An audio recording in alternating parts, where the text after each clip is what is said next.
Saudi अरब 170 kilometre लंबी एक ऐसी मॉडर्न सिटी बनाने जा रहा है जिस पर ना तो गाड़ियां चलेंगी और ना ही इस पर रोड बनाए जाएंगे। बिल्कुल सीधी लाइन में बनाया जाने वाला ये दुनिया का सबसे पहला और सबसे बड़ा शहर होने वाला है, जिसको 2030 से पहले पहले कंप्लीट करना सऊदी किंग और क्राउन प्रिंस का ख्वाब है। सऊदी रॉयल फैमिली दुनिया की सबसे अमीर फैमिलीज में शुमार की जाती है। अमेरिकन बिजनेस मैगजीन फोर्ब्स और विकिपीडिया के मुताबिक सऊदी रॉयल फैमिली मिलियन या बिलियन नहीं बल्कि 1.4 ट्रिलियन डॉलर की मालिक है। लोकल करेंसी में बात की जाए तो यह अमाउंट 1050 खरब रुपए के बराबर बनता है।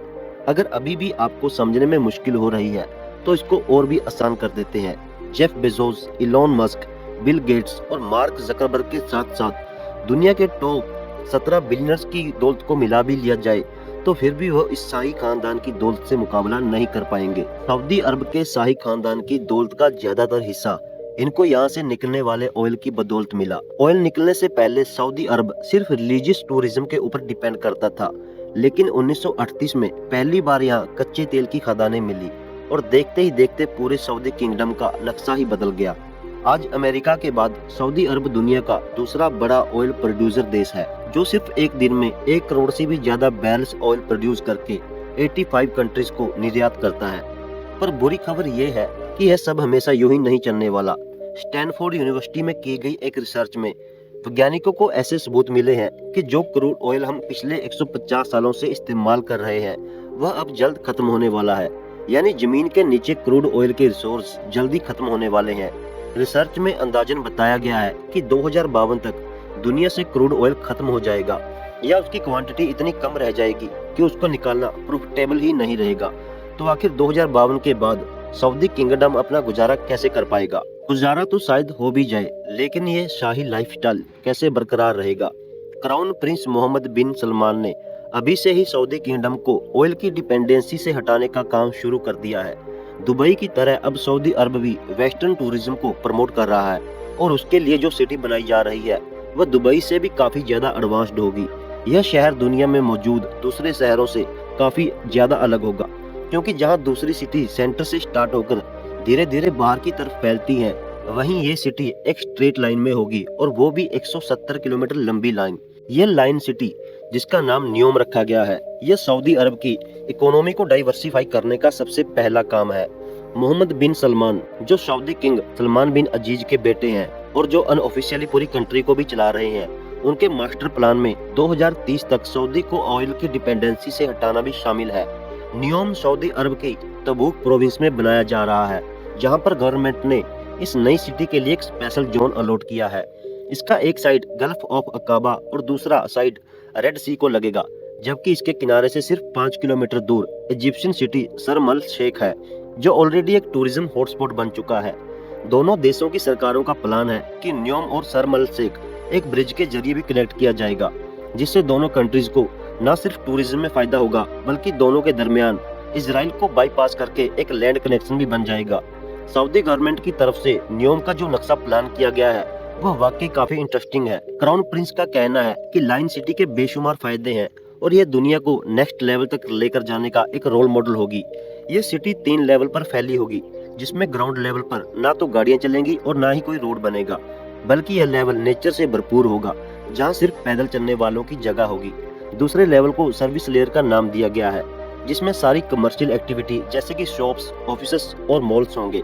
इस लेवल पर रोड्स होंगे और गाड़ियां भी इसी लेवल पर चलेंगी। न्योम का तीसरा लेवल इस सिटी की बैकबोन साबित होगा, क्योंकि यहाँ ultra high speed transport system बनाया जाएगा, जो लोगों को 170 किलोमीटर में फैले शहर के एक कोने से दूसरे कोने तक सिर्फ 20 मिनट में पहुंचाने की काबिलियत रखेगा। न्योम दुनिया की बाकी सिटीज के मुकाबले में बिल्कुल डिफरेंट होगी, क्योंकि यह पूरी सिटी इसमें मौजूद electrical system, transport system, industries सब कुछ रीन्यूएबल एनर्जी के जरिए ही चलेगा। यानी जो ऑयल 2052 में खत्म होने वाला है, न्योम के लिए वह 2030 में ही खत्म हो जाएगा। यह लाइन सिटी जहां रेड सी के पास से गुजरेगी, वहीं इसका ज्यादातर हिस्सा 4500 फीट ऊंचे पहाड़ों से भी गुजरेगा और सऊदी गवर्नमेंट ने इस हिस्से को ट्रोजेना का नाम दिया है। प्रोजेक्ट की कंस्ट्रक्शन के लिए किसी भी पहाड़ को नुकसान नहीं पहुंचाया जाएगा, बल्कि इसी नेचुरल लैंडस्केप की खूबसूरती को इस्तेमाल करके इसमें डेवलपमेंट की जाएगी, जहां एक vertical village outdoor ski resort, mountain to mountain transport system, health centre और लग्जरी एंटरटेनमेंट सेंटर भी बनाए जाएंगे। इस लाइन सिटी की जियोग्राफिकल लोकेशन ऐसे रखी गई है कि दुनिया की 40% पॉपुलेशन यहाँ सिर्फ 4 घंटे में पहुँच सकती है और सऊदी क्राउन प्रिंस का टारगेट यहाँ 2052 तक 1 अरब की पॉपुलेशन अट्रैक्ट करना है। अब जाहिर है इतनी एडवांस्ड और फ्यूचरिस्टिक सिटी पर खर्चा भी ठीक ठाक ही होगा। सऊदी गवर्नमेंट ने नियोम प्रोजेक्ट के लिए $500 बिलियन का बजट एलोकेट किया है, जो तकरीबन 37,500 अरब रुपए बनता है। अच्छी खबर यह है कि इस प्रोजेक्ट पर काम शुरू हो चुका है। नियोम सिटी के लिए एक रीजनल एयरपोर्ट भी बनाया गया है, जो 2019 से फुली ऑपरेशनल है, लेकिन फिलहाल ये यहाँ पर कंस्ट्रक्शन टीम और दूसरे स्टाफ को सऊदी कैपिटल रियाद से नियोम तक लाने के लिए इस्तेमाल होता है। सऊदी किंग जहाँ इस प्रोजेक्ट को लेकर बहुत सीरियस है, वहीं इनको बहुत सारे चैलेंजेस का सामना भी करना है। इनकी तरफ से दावा किया जा रहा है कि नियोम सिटी 100% रीन्यूएबल एनर्जी पर चलेगी। तो फिर सवाल ये है कि पीने का फ्रेश पानी जो अभी फॉसिल फ्यूल के जरिए समुद्री पानी को फिल्टर करके इकट्ठा किया जाता है, वह बिना फ्यूल के कैसे मिलेगा? क्योंकि यह बात तो हम सबको मालूम है कि सऊदी अरेबिया में ताजे पानी की एक भी नदी नहीं है। तो 1 अरब लोगों के लिए इलेक्ट्रिकल अप्लायंसेज 100% रीन्यूएबल एनर्जी पर ऑपरेट करने के लिए क्या कुछ करना पड़ेगा, और ग्रीन एनर्जी से चलने वाली अंडरग्राउंड हाई स्पीड ट्रेन इतनी जल्दी कैसे तैयार हो पाएगी? इन सब सवालों के जवाब बहुत सिंपल है। नियोम में ताजा पानी जनरेट करने के लिए एक नया मेथड अप्लाई किया जाएगा। गिलास से बना एक बहुत बड़ा ग्लोब तैयार किया जा रहा है, जिसको समुद्री पानी से भरा जाएगा।